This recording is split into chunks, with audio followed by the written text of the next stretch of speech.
Մարդիկ շատ հաճախ իրենց աշխատանքը զբաղմունքը դարձնում են կենսակերպ եւ ոչ մի կերպ չեն կարողանում դուրս գալ այդ կերպարից։ Я бы порекомендовала ей все-таки всегда определять, когда, что и где одевать. Էքսպերիմենտները պետք է անցկացվեն սկզբից տանը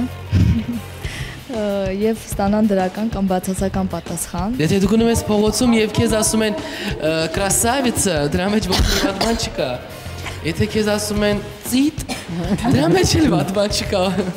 Եթե դուք տվել եք մեզ ազատություն, տղամարդիկ, պատրաստ եղեք նայեք նրան, որ մենք կարող ենք ձեզ ընտրել։ Դուք նաև կարող եք լինել ընտրվողի դերում։ Դա ուրիշ թեմա է ինձ թվում, ոչ այսօրվա։ Եվ մի մոռացեք, պետք է ամեն օր փնտրել եւ գտնել այն ոճն ու հագուստը, որը ել ավելի կշեշտադրի ձեր անհատականությունը։ Պերսոնա հայկական երկրորդի եթերում։